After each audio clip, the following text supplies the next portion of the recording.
Messenger from Open Whisper Systems, a smartphone app that lets you chat and make calls with end-to-end encryption.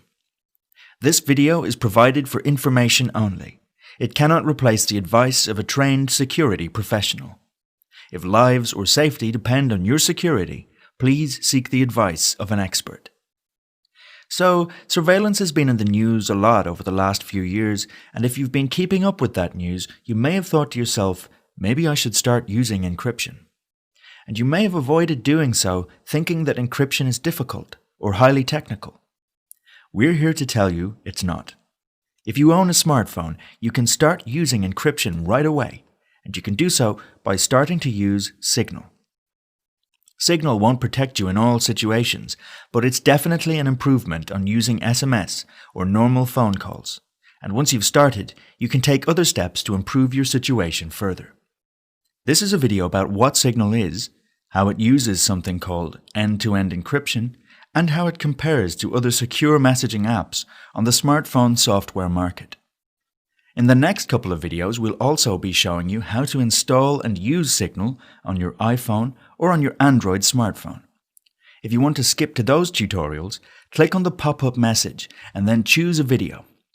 But if you'd like to find out more about Signal and end-to-end encryption, keep watching. Signal from Open Whisper Systems is a familiar concept, a smartphone messaging app which can also make calls. If you use WhatsApp, you already know pretty much what to expect with Signal. Give or take a few features, Signal does everything WhatsApp does. The main attraction of Signal is that it uses a specific type of encryption, which is called end-to-end encryption. End-to-end encryption aims to protect your communications not only from malicious hackers or spying governments, but also service providers like your ISP or your chat service. Basically, end-to-end means the communication is encrypted from one end to the other end, and nobody in between has access. When you send a message, it first has to go into and pass through the cloud. And here the cloud means the computers or servers of the service provider you are using. And then it is forwarded on and leaves the cloud bound for your contact. With end-to-end encryption, when you send the message, it is encrypted on your device. It passes through the cloud completely encrypted, and then it is and only can be decrypted on the device it is sent to.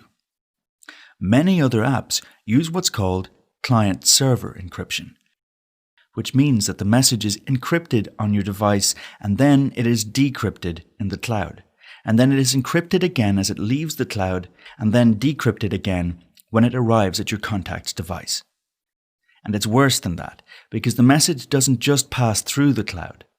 Normally a log of every message you ever send stays there forever. So as you can see, if you're using client-server encryption, whoever is in charge of the cloud service can read your messages. And not only that, but a hacker or an intelligence agency could hack the cloud, and then they'd have your messages.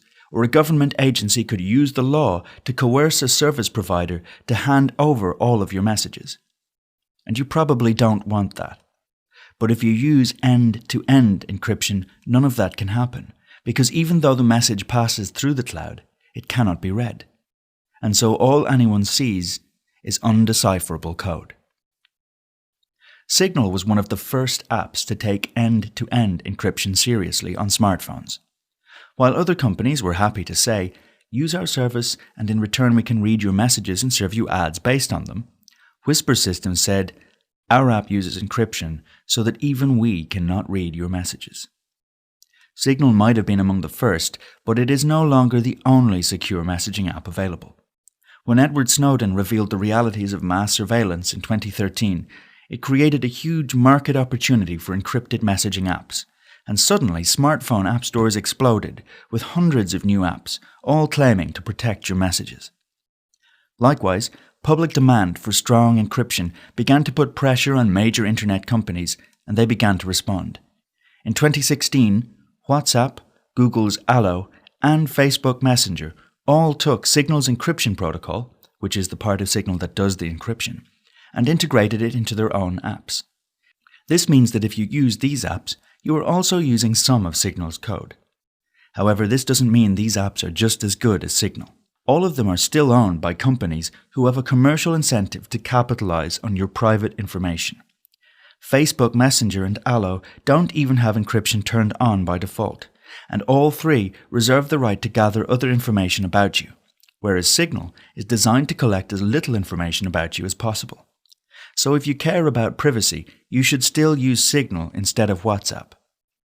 You should also be careful taking claims to security and privacy at face value. Many of the hundreds of apps on smartphone app stores which claim to encrypt your messages are fake and are using the word encryption as nothing more than marketing. They may not encrypt your messages, or if they do, they may not do it properly or securely. Don't just trust any old app on your app store that claims to do encryption, especially if it's obscure or unheard of, and you can't find any documentation online. On the other hand, there are also many and increasingly more legitimate apps which do offer encryption and which are in competition with Signal. These include Wire, Threema, Silent Circle, Riot, Wickr, Silence, Telegram, Viber, and so on. You may have heard of some of these, or been recommended them by your colleagues. All of these applications have different approaches to how they encrypt your messages and calls, and they have different features and capabilities. Many apps use encryption, but what counts is the way they use encryption. Some of them are very promising and approach privacy and security commendably, but are quite new and therefore less mature than Signal. Others, like Silent Circle, are well designed and well respected, but there is a charge to use them, whereas Signal is free. Others are closed source, meaning the programming code isn't made public, and therefore difficult to examine. Others still make odd decisions about how they use encryption, which raise questions over how much they can be trusted. It's hard to make sense of all of this, especially when there's a lot of marketing involved. If you would like to compare some of these apps with Signal and investigate their merits relative to one another, some organizations, like the Electronic Frontier Foundation, have made efforts to list their features and assign them scores on privacy and security. We've included the links to these scorecard sites in the description below. We've chosen Signal for this tutorial because it scores very well in these comparisons. Some of our reasons include: Signal has been around for a long time, is under active development, and enjoys the confidence of many people within the information security community. The way Signal is designed represents the best balance of features to provide maximum privacy at the same time as ease of use. Signal's code is all open source, meaning anyone can examine the code to see if it does what it's supposed to do, whereas for other apps, such as Telegram or Threema, none or only a part of the code is open source. Signal uses end-to-end encryption by default, whereas some other apps, like Telegram, only offer end-to-end encryption as an option, and if you don't select it, all messages are only encrypted using client-server encryption. And Signal is not just a smartphone app. You might get tired of constantly typing on a screen keyboard, or desire the ability to use Signal while using your laptop or desktop computer. Well, this is actually possible. Signal is also a desktop app, which runs as an add-on to the Chrome browser, available on Windows, Mac, and Linux. The app is also developed by Whisper Systems. With the desktop Signal app, your phone is still the main device that you register with Signal, and you then enable the desktop app from your phone, which gives it access to your messages. Once you've done this, you can type away using Signal on the desktop computer. Our tutorials don't cover the desktop tutorial app and instead focus on the main smartphone app, but keep an eye out for InfoSec Bytes tutorials on the desktop option in future. All of this said, Signal is not perfect, and users should be aware of its limitations. For instance, Signal uses what's called a centralized server architecture. All of the servers that the app uses are owned and controlled by Open Whisper Systems, rather than decentralized or federated, where anyone with technical know-how can create a server. Some people prefer a decentralized architecture because it means there is not a single point of failure. But Whisper Systems argue that the centralized model ensures that Signal can be more efficient, updated faster, and more easily provide a service to a massive user base. So it's a trade-off. Signal uses data and Wi-Fi only. In order to send and receive messages, you need to be using data or connected to a Wi-Fi network. This also means that if you send a message to a contact and they don't have data on, or a Wi-Fi connection, then the message will not be delivered until they do. Another caveat is that Signal uses your telephone number as its identifier. When you sign up to use Signal, you must register using your phone number. This means that everyone you communicate with on Signal has your phone number. Whereas this may be fine for the general user, there may be some situations in your work as a journalist where you wish to communicate securely with somebody without giving away your phone number. Furthermore, when you sign up to Signal in order to connect with your other contacts who have Signal, the app must upload the list of phone numbers in your contacts to Open Whisper Systems servers.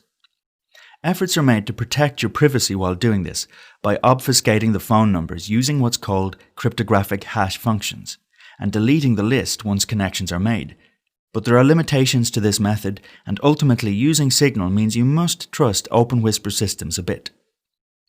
Another potential issue is that when you install Signal, at least in current versions, the app, without asking you, sends automatic notifications to anyone else who has your phone number and also uses Signal. You may not want the app to do this, for instance, if you do not trust everyone who has your phone number. And finally, Signal is, of course, a smartphone application, which means that your end point is a smartphone. It's important to understand the security limitations of a smartphone if you're going to use it for private communications. Signal does end-to-end encryption pretty well, but if someone gains access to your smartphone, or if someone manages to hack your smartphone, then Signal can...